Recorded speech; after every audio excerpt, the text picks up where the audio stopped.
coopération traditionnelle depuis des pays, depuis les années 80 du précédent siècle.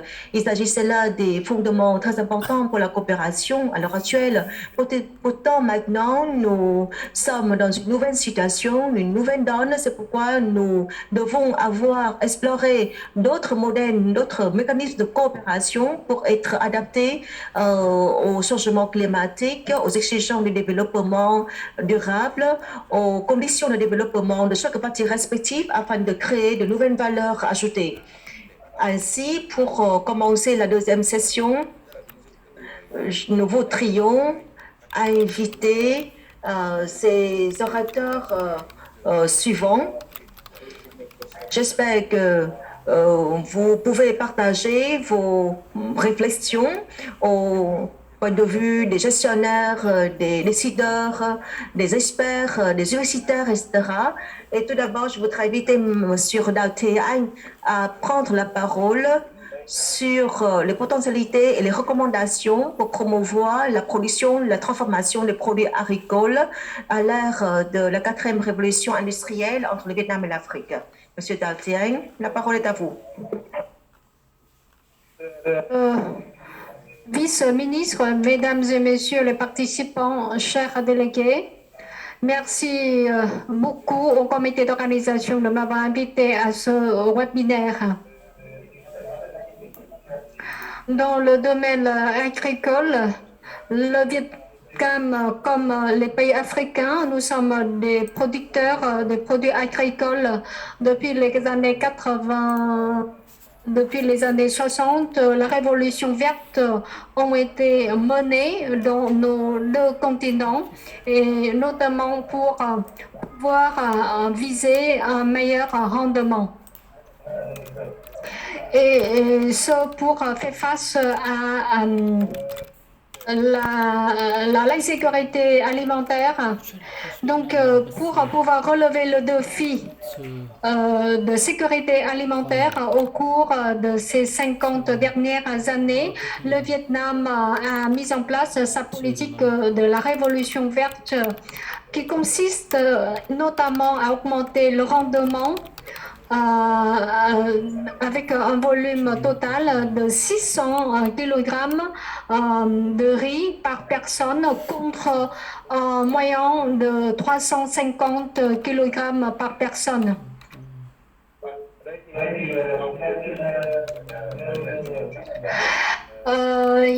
Pour ce slide, vous pouvez voir les 10 premiers produits exportateurs du Vietnam de plus de 10 milliards, de 10 millions de dollars du Vietnam. Donc, les plus importants, vous pouvez voir ici, ce sont des fruits et légumes de 3 milliards de dollars, le noix de cajou et le riz qui ont dépassé les 3 milliards de dollars.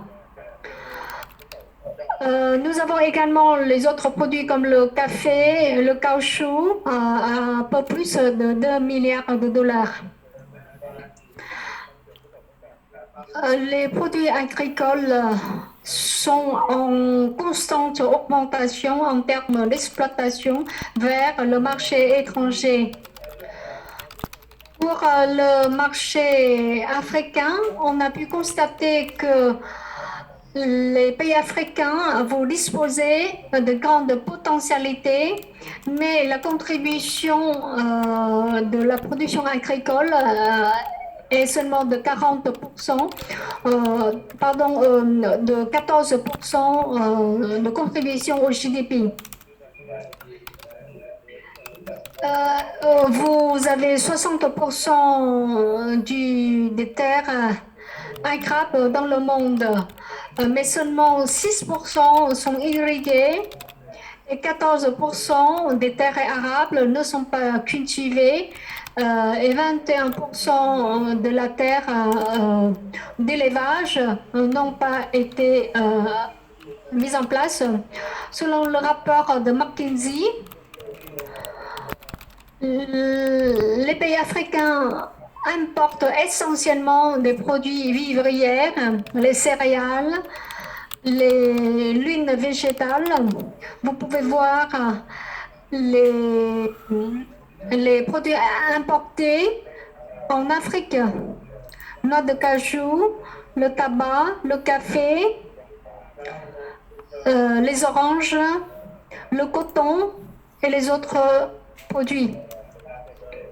Donc, vous avez de grandes potentialités qui attirent beaucoup des entreprises vietnamiennes.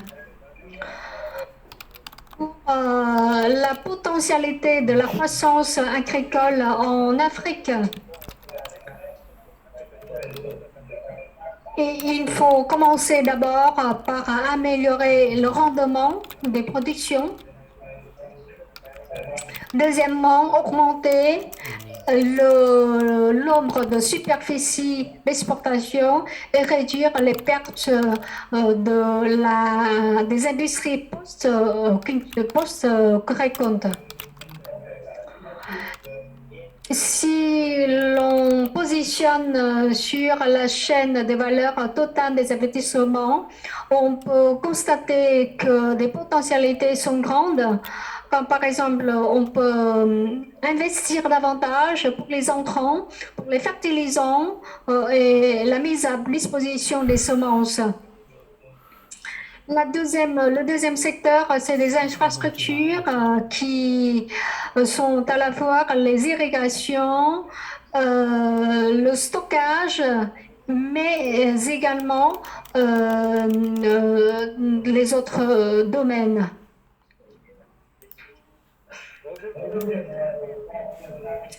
Pour notre académie Lavas, au bout de 20 dernières années, nous avons participé à des projets tripartites et tripartites.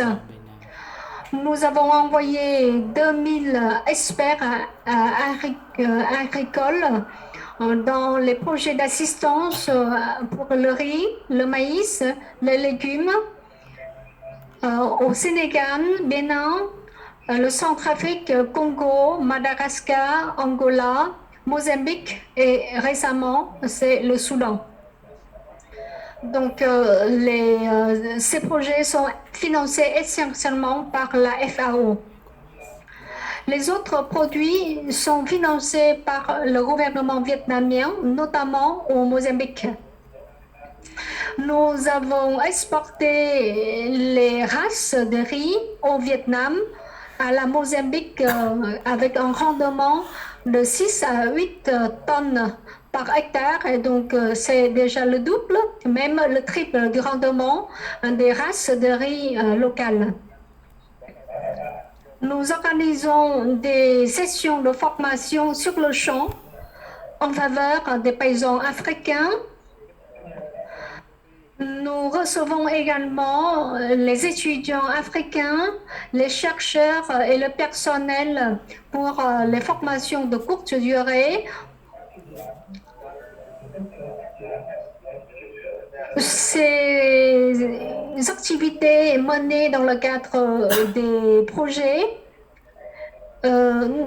souffrent du manque de durabilité. C'est la raison pour laquelle je pense qu'il nous faut une intervention tout au long de la chaîne de valeur pour éviter toute la discontinuité des activités dans le cadre des programmes.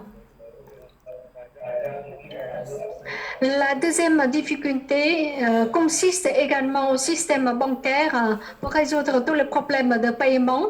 Donc, c'est la difficulté la plus grande dans le commerce entre le Vietnam et l'Afrique.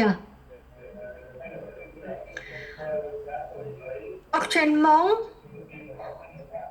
nous travaillons avec l'Institut de recherche de l'Afrique et de l'Académie des sciences agricoles du Vietnam et les 6 autres entreprises vietnamiennes pour constituer cette alliance. Cette alliance a un objectif de mettre en connexion et promouvoir toutes les entreprises vietnamiennes et africaines. En 2018, nous avons organisé un grand séminaire avec les pays de coopération entre le Vietnam et l'Afrique. Vous pouvez voir ici les pays avec les domaines de coopération possibles. Donc, pour identifier quelles sont toutes les difficultés rencontrées par les entreprises, nous avons effectué une étude, une enquête auprès de 62 entreprises qui ont été réalisées en 2021. Quels sont les secteurs auxquels s'intéressent les partenaires? Donc, ils s'intéressent essentiellement pour les produits agricoles, les fruits de mer et le troisième, les matériels, les équipements de manufacturation. Ils souhaitent également avoir des investisseurs dans ces domaines.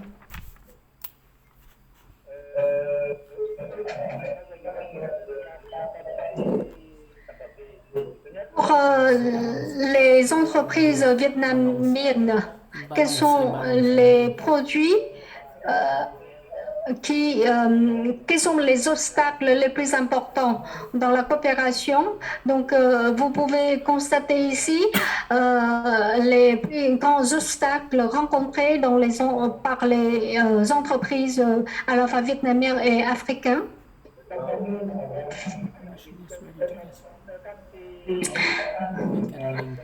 On peut citer ici des difficultés les plus grandes comme des incertitudes dans les investissements ou les difficultés pour obtenir les agréments. Donc, il s'agit là vraiment des difficultés les plus grandes. Il est vrai qu'il n'y a pas pour le moment de politique d'encouragement des investissements étrangers, notamment en termes de réduction fiscale. Donc, il s'agit là des difficultés les plus importantes qu'il faut enlever. Parfois, il manque de l'homogénéité dans les normes requises pour les documents. Donc, il nous faut vraiment une harmonisation des normes. Quelles sont donc des propositions? Nous en avons deux listes de recommandations. La première, c'est le transfert de technologies et de semences et de variétés. Le deuxième transfert, c'est le transfert des techniques et des process de production et l'application des nouvelles technologies et notamment les technologies de l'information dans la production. Donc, nous sommes disposés à partager ces expériences avec les pays africains.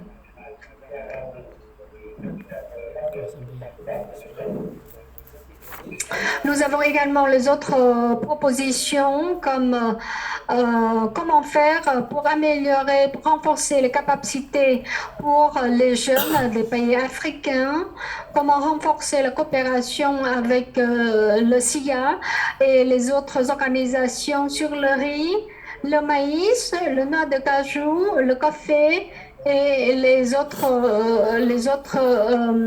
céréales.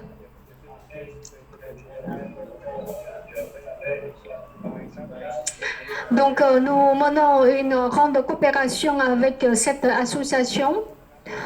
Nous avons établi également le centre de coopération Sud-Sud en agriculture. Et donc, les experts sont disposés à participer dans le cadre de la coopération avec les pays africains et nous sommes disposés à coopérer avec les entreprises privées pour pouvoir envoyer les experts. Nous travaillons avec le JICA dans ces domaines. Nous avons une vingtaine, 25 projets privés qui ont été établis dans le cadre de notre coopération avec JICA. Notre partenaire JICA est prêt à travailler avec le VAS et l'Institut de l'étude sur l'Afrique de monter des projets de coopération. Donc, nous avons les deux partenaires les plus importants pour pouvoir mettre en place des projets. Donc, voici, je viens de vous présenter les propositions. Je vous remercie. Et maintenant, je voudrais inviter Monsieur le ministre de Ressources halieutiques et animales de la Côte d'Ivoire à nous présenter les potentialités et les opportunités de coopération avec des entreprises vietnamiennes. Donc, je vous propose de respecter le timing pour la prise de parole. Merci beaucoup.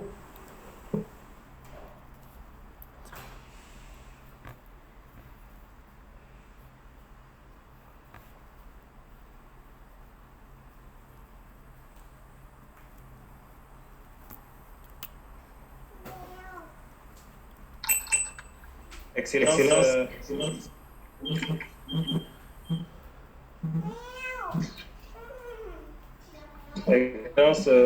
Monsieur Huy Thompson, ministre des Affaires étrangères du Vietnam. Excellence, Monsieur le ministre de l'Agriculture, des Forêts, de la Sécurité alimentaire de Sierra Leone. Excellence, Monsieur le ministre du Développement rural du Vietnam, chers partenaires techniques et financiers, Mesdames et Messieurs.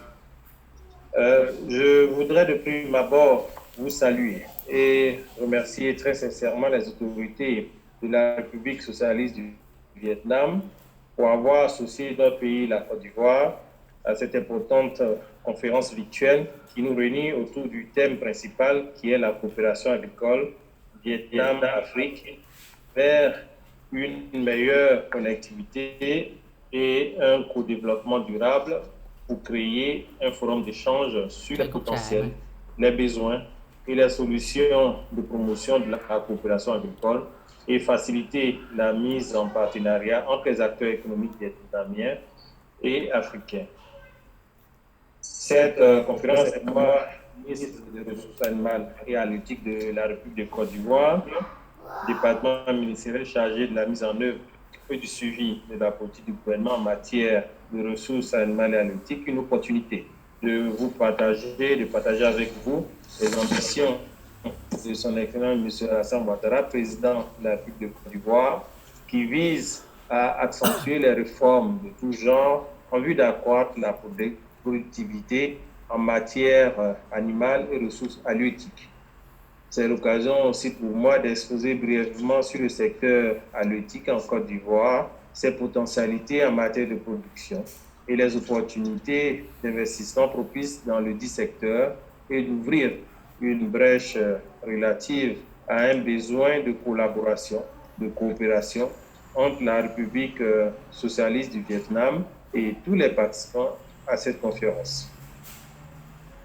Située le long du golfe de Guinée, la Côte d'Ivoire a un littoral de 550 km qui s'étend sur une superficie de 322 000 km². La population de mon pays est d'environ 28 millions d'habitants en 2021. L'économie ivoirienne est essentiellement basée sur l'agriculture avec des performances remarquables en production végétale, c'est-à-dire le cacao, le café, l'ananas, la banane, l'anacarde, le coton,